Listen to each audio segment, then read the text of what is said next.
ये देखिए भाई, ये है कोहरे का कारण। अभी जब मैं इधर से गया था गांव तो यहाँ पर कुछ भी नहीं था और कोहरे में ये ट्रक ये अभी पलटा है, थोड़ी बहुत देर पहले ही शायद।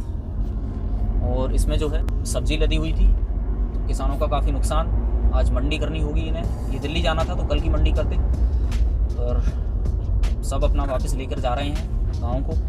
लोकल मंडी में अब देखेंगे, बेचेंगे इसको शायद। चलिए, तो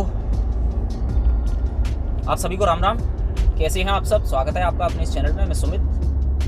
तो आज हम बात करेंगे कुछ प्रश्नों की। कुछ व्यूअर्स ने प्रश्न पूछे थे और एक ही क्वेश्चन जो है वो कई व्यूअर्स द्वारा पूछा गया है। तो मुझे लगता है ये डाउट और भी व्यूअर्स के हो सकते हैं। आप लोगों ने शायद अभी तक पूछे नहीं हैं या आगे पूछे हैं, तो मुझे लगता है आप सभी के सामने इस पर चर्चा हो जाए, एक बार बात हो जाए तो ज़्यादा बेटर है, जिससे कि सभी के डाउट्स एक साथ क्लियर हो जाएं। तो चलिए शुरू करते हैं आज का वीडियो। आपने मौसम देख ही लिया, दोपहर का टाइम है, 1:10 और कोहरा है बहुत ज़्यादा। ठंड भी अच्छी खासी है, बाहर का टेम्परेचर है 9 डिग्री सेल्सियस।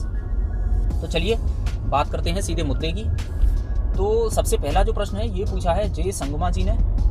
सर, अगर मैंने नाम आपका गलत प्रोनाउंस किया है तो उसके लिए सॉरी, क्योंकि इंग्लिश मेरी टॉप क्लास है, 1 नंबर। तो हो सकता है मैं गलती कर दूँ बोलने में, तो उसके लिए आप मुझे क्षमा करें। तो चलिए प्रश्न लेते हैं आपका जे संगमा जी का। तो आपने पूछा है, और ये प्रश्न और भी एक और भाई द्वारा पूछा गया था। उनका नाम दरअसल मैंने एक लिस्ट बनाई थी, पर्चा रखा था, पर वो मैं घर पे भूल आया। और ड्राइविंग करते में मुझे लगता है पढ़ना भी नहीं चाहिए। तो आपका प्रश्न ये था कि इस कार के अंदर, इको स्पोर्ट के अंदर जो ए पिलर दिए गए हैं,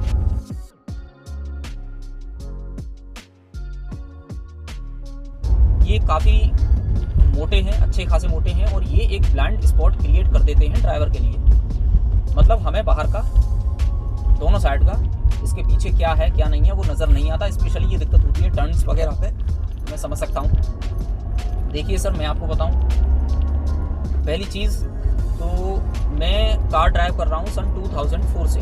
जी हाँ, मैंने 2004 में कार चलाना अच्छे से सीख लिया था, जब शायद मेरी एज भी नहीं थी, मेरे पास लाइसेंस भी नहीं था। तब से मैं ड्राइव कर रहा हूँ, तो काफ़ी लंबा समय हो गया। तो मैं आपको बताना चाहूँगा कि मुझे इन पिलर्स के साथ कोई दिक्कत नहीं होती है। जी हाँ, मुझे आप ये कह लीजिए कि इतने सालों से एक आइडिया हो गया है, या जो भी आप कह सकते हैं, लेकिन मुझे कोई ऐसा इशू नहीं आता इन पिलर्स के साथ। हाँ, अगर आप रिसेंटली आपने ड्राइविंग सीखी है तो मुझे लगता है आपको थोड़ी बहुत समस्या हो सकती है, थोड़ा आपको आइडिया होने में समय लगेगा, फिर आप इसके यूज टू हो जाएंगे। आपको आइडिया कुछ महीने 2 महीने में हो जाएगा, अगर आप ये कार लेते हैं या आपने अभी ड्राइविंग सीखी है तो। बाकी इससे ज़्यादा दिक्कत आपको नहीं आएगी। अगर लेफ़्ट वाले की बात करूँ तो यहाँ एक जो ग्लास दिया हुआ है पिलर्स के बीच में, वहाँ से आपको थोड़ा नज़र आता है, तो वहाँ का आइडिया आप लगा सकते हैं। और जो राइट हैंड साइड पे है, अगर आपको दिक्कत आती भी है तो देखिए, इन पिलर्स की वजह से तो आप गाड़ी को छोड़ नहीं सकते। और दूसरी बात, ये पिलर्स क्यों दिए गए हैं इतने मोटे? हमारी आपकी सेफ्टी के लिए। तो उसके लिए हम ये कर सकते हैं कि भाई थोड़ा ऐसे करके देख लें, या थोड़ा ऐसे हो लें, सीट से थोड़ा टेढ़ा मेढ़ा हो जाए, तो हमें वो चीज़ दिख जाएगी उधर कुछ है या नहीं है, और हम अपनी कार को आराम से निकाल सकते हैं। तो मेरे लिए तो सर कोई इशू है नहीं, मैं आपको अपनी बताता हूँ। तो बाकी आपको भी कोई नहीं होगा, आप यूज टू हो जाएंगे इसके कुछ दिनों में। थोड़ा बहुत इधर उधर करके देख लीजिए, आपकी कार निकल जाएगी। दूसरा जो प्रश्न है वो एक रॉय जी हैं शायद, सर मेरे पास लिस्ट नहीं है तो उसके लिए सॉरी, और एक कृष्णा जी हैं। आप दोनों ने पूछा था कि क्या डीजल इंजन, इको स्पोर्ट का जो डीजल इंजन है जो मेरे पास है, इसमें 3rd गियर में लैग देखने को मिलता है? तो देखिए सर, मैं आपको बताऊं, मुझे कोई दिक्कत अभी तक नहीं हुई है। तो देखिए सर, मैं आपको बताऊं कि हर गाड़ी का, हर इंजन की अपनी अलग ट्यूनिंग होती है, हर कंपनी के इंजन की अपनी अलग ट्यूनिंग होती है, अलग सेटिंग होती है। तो आप जैसे कि मैं टाटा से फोर्ड पर आया हूँ, यानी कि वो क्वाड्राजेट इंजन था जो फिएट वाला था, जो बेसिकली आपके डिज़ायर और इन सब में देखने को मिलता था, डीजल इंजन वही था। तो उसके बाद अगर आप किसी दूसरे इंजन पर जाते हैं, जैसे फोर्ड पर आते हैं, या सपोज करिए किसी और कंपनी के इंजन पर जाएंगे, तो आपको थोड़ी बहुत दिक्कत होती है। लेकिन आप एक चीज़ देखिए, आप जब भी गाड़ी चेंज करें या आपको थोड़ा अजीब सा लग रहा है, आपको लग रहा है कि इसमें लैग देखने को मिल रहा है ना, तो आप एक बार अपना ड्राइविंग करिए। उस टाइम पे आप जो आपका आरपीएम मीटर होता है, इस पर थोड़ी निगाह रखिए और साथ में स्पीडोमीटर को देखिए, तो आपको अंदाज हो जाएगा कि कितने आरपीएम पर इस गाड़ी में हमें कौन सा गियर लगाना है। या फिर अगर आप एक पहले से अच्छे काफ़ी समय से गाड़ी चला रहे हैं तो आपको वैसे ही गाड़ी की इंजन से ही, आपको एक्सीलेटर से ही पता चल जाएगा कि मुझे गियर कब चेंज करना है, तो वहाँ पर आपको आदत हो जाती है। जैसे कि अब मैं इस गाड़ी की बात करूँ, अगर आप इसमें 1700 1750 आरपीएम पर जाके गियर चेंज करते हैं, कोई सा भी, सेकंड से थर्ड में आए, थर्ड से फोर्थ में आए या फोर्थ से फिफ्थ में आए, तो आपको कहीं भी लैग देखने को नहीं मिलेगा। हाँ, अगर आप सपोज़ करो 1400 1500 पे आप गियर को चेंज कर रहे हैं, सेकंड से थर्ड पे आ रहे हैं, तो वहाँ पर आपको लग सकता है, थोड़ी दिक्कत हो सकती है कि आपको थोड़ा सा हल्का सा लैग देखने को मिल रहा है। तो मैं अपना पर्सनल जो है वो बता रहा हूँ आपको कि आप थोड़े दिन इसको गौर करिए, इसकी ट्यूनिंग कैसी है इंजन की, इसके मीटर पर थोड़ा ध्यान दीजिए, इसकी सुइयाँ देखिए कितने आरपीएम पर चल रही हैं, कब गियर डालना है, कब गाड़ी गियर मांग रही है, सिटी ड्राइविंग में मुझे कितने आरपीएम पे चेंज। तो अगर आप गियर को जो है रेशो देखिए, आरपीएम मीटर पे निगाह रखिए थोड़े दिन, एक हफ्ते में आपको आइडिया हो जाएगा अपनी नई कार का।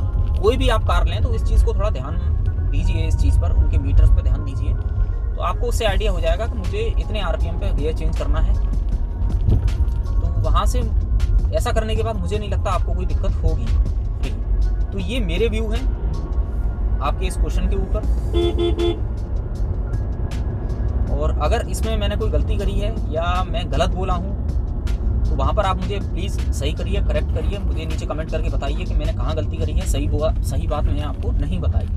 अगर आपके पास डीजल मॉडल है, आपको लैग फील हो रहा है, तो आप मेरे हिसाब से एक बार ड्राइव करके देखिए, आप 1700 1750 के आसपास आरपीएम पे जाके आप गियर चेंज करिए, मुझे नहीं लगता आपको फिर लैग फील होगा।